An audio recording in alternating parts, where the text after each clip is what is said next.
Hello mga kabalen, nakatanggap po ako ng tawag sa nurse practitioner dito sa aming lugar dahil 2 days ago, nagpa-swab test po kami sa nose and mouth. Kaya sinabi niya sa akin kanina, nagising ako na positive daw po ako sa bug or bacteria dito.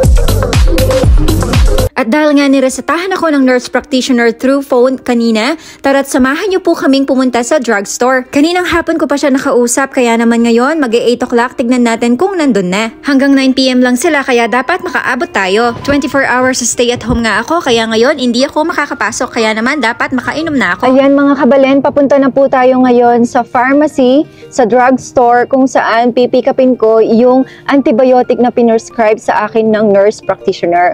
Kung tinatanong niyo po kung bakit nurse practitioner ang nag-prescribe sa akin ng gamot, dito po sa Canada, pwede po silang mag-prescribe kasi trained po sila. Kaninang tumawag sa akin yung nurse practitioner, talagang natutulog pa ako around 3 o'clock or 3:30 yata iyon. So sabi ko, bakit tawag ng tawag ito? Tapos no ID caller pa yung lumalabas. And then yung pangalawang tawag, number na. Hindi ko nasagot kasi syempre night shift ako, tulog na tulog ako. So ngayon, nag-message siya sa akin, pwede ko daw ba siyang tawagan? At ayun nga po, kinonfirm niya yung birthday ko at sinabi niya sa akin na positive daw ako sa bug. Ang tawag po nila dito sa mga bacteria or virus ay bug. Tinanong niya ako, meron ka bang sore throat? Wala naman akong sore throat. Meron ka bang lagnat or something? Wala naman. Ang sinabi ko lang, meron po akong allergy sa nose. Talagang yung allergy ng nose ko is sobrang tindi. Parang nag-doubt tuloy ako sa sarili ko na may sakit ba ako? Kasi parang okay naman ako, wala akong lagnat. Pero of course, i-respect natin yung lumabas na result kasi yun yung nakita nilang result, diba? So, yeah, ganun. Magte-take po ako ng antibiotic for 10 days. Dalawang piraso morning and 2 piraso evening. So, ayun. Alam niyo kung ano po yung tip na ginagawa ko talaga lately kasi nga parang medyo meron akong phlegm sa lalamunan. Ang ginawa ko po mga kabalen, nag-gargle ako ng may salt, ng may asin. Asin talagang nakakatulong. And at the same time, nag-steam ako with hot water and nilagyan ko ng salt. Sobrang nakakatulong po yun kung meron kayong phlegm na medyo ayaw lumabas. Kaya ayun. Yung oras dito mga kabalen, mag-8 PM na. So before mag-close yung drugstore, kailangan makuha ko yung prescription ko. Ayan po yung ating view. Ayan. Ayan mga kabalen, nandito na po tayo sa drugstore. So itatanong ko kung nandyan na po ba yung pinrescribe na antibiotic sa akin ng nurse practitioner. Good thing meron akong insurance kaya medyo hindi ganun kamahal yung babayaran ko. Pero tignan natin, hindi ko sure kasi medyo maraming piraso yun for 10 days. Papunta na tayo ngayon mga kabalen sa pharmacy.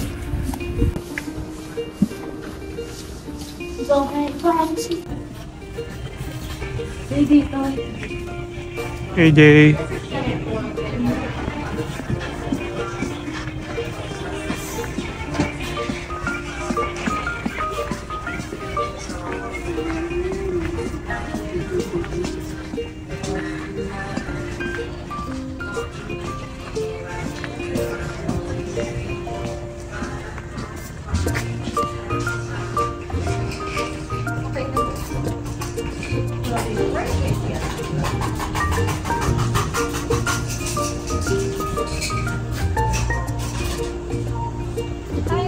Ayun mga kabalen, nakuha na namin yung antibiotic, ganun lang siya kabilis.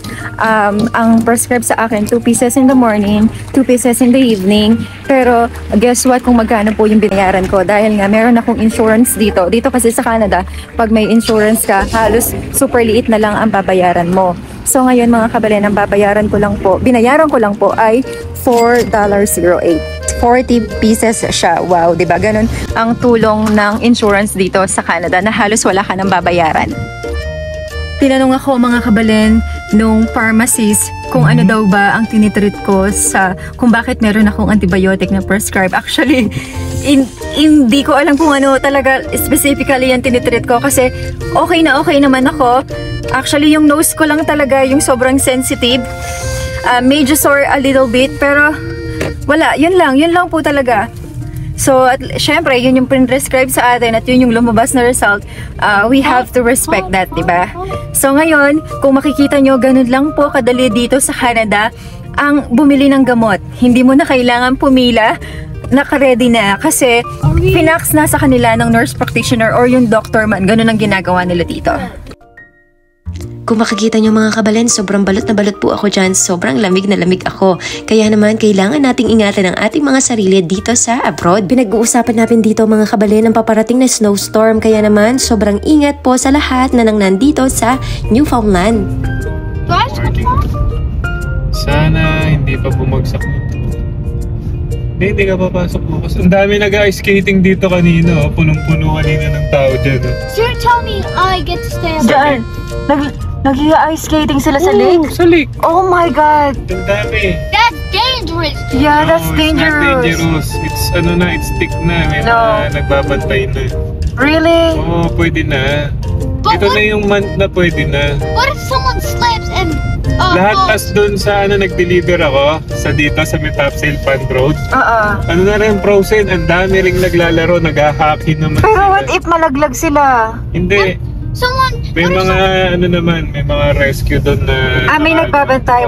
saka sinasabi naman nila kung saan pwede. Alam nila? Oo. Uy, parang hindi ko kayang mag-skating sa What lake. if someone gets the ice and then they get a concussion and then they have to go to the doctor? Yeah, you'll never know the accident can happen. Yeah, there could be an accident. I don't know. I don't really know.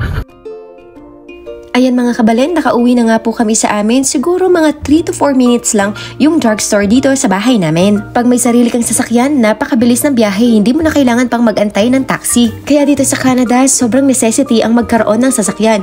Bukod sa medyo mura na, mapapagaan ka pa dahil nga hindi ka na magbabayad ng taxi palagi. Itong mga kabalen yung binigay sa akin ng nurse practitioner. 40 pieces sila na penicillin antibiotic. 2 times a day siya, 2 tablets, 2 times a day, morning and evening siya. So good luck sa akin. Sana hindi sumakit ang aking tiyan kasi pwede rin siyang mag-cause ng stomach upset. Bali yung binayaran ko dyan mga kabalen, $4 lang sa pera natin. Nasa 168 pesos lang, 40 pieces.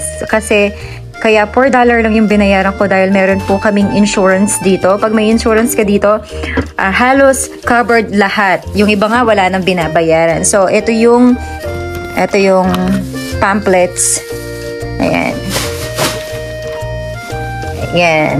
Ayun mga kabalen, kailangan kong uminom ng antibiotic. Though hindi naman ako very sick, kailangan nating sundin yung advice ng nurse practitioner kasi mas alam nila, di ba? At saka, na-check nila na meron daw akong bug or bacteria. So, okay. Ayun lamang po mga kabalen.